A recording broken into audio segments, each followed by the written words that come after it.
Hi Julia. Hopefully you've got that email I've sent you with all those 3 pages of exercises. The first one is navigation upward and downward at the top of the page. The first half of the page is just straight scale navigation, and it's made up with 4 crotchets to each bar. I assume you know that means it's a beat on each click of the metronome, because all those crotchets are quarter notes, so 4 of them will make up a whole note, which is what the bar should arithmetically come up to. So when you're counting, and I want you to practice counting out loud to yourself. So 1, 2, 3, 4, ready, and go.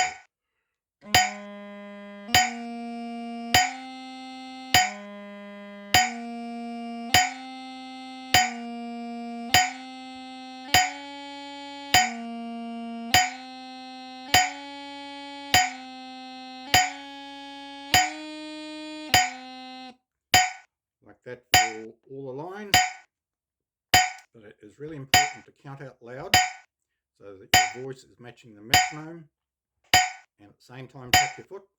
And get used to doing that. Your foot tapping will coordinate with your fingers on the metronome, on the counter rather, and also it'll register in your head as well. So it's quite important to do that. Count it out loud. And I've set the metronome at the moment at 50 beats a minute. So count again.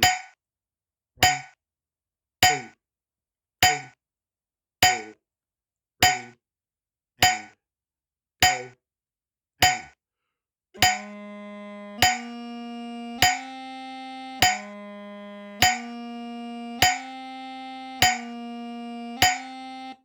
Like that. Okay, so that's the first one, and that's pretty straightforward. The second one a little bit more messy, because it's made up of dot and cut notes, which gives it a totally different rhythm. We'll go 1 and 3, so 1, click, and 3, click, and 1, click, and 3, click. The clicks are coming in basically to accommodate the dot on the end of the quarter note, and the 8th note, or the quaver, is essentially fused to the next dotted crotchet or quarter note. So that's why we go this and in between the 2nd and 3rd clicks, and we say and again between the 4th, between the 3rd click and the 1st click of the next bar, and that will sound a bit like this. There's a grace note to start with that, and just be aware there's the odd little grace note through here, particularly in the top half. And it'll go like this, and count it out again. 1 and 3 and 1 and 3.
just remember to make sure you need to take a breath where you need to, and just carry on, because breathing is good for us.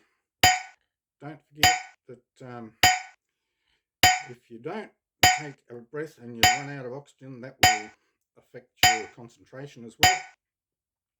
But where you need a breath, take a breath, and at this speed you should be able to take a breath in between that without too much of a problem.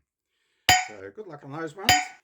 Now you'll also notice on the email I sent, exercise number 3 is exactly the same of the type of timing as this one we've just done. With exercise number 2, they are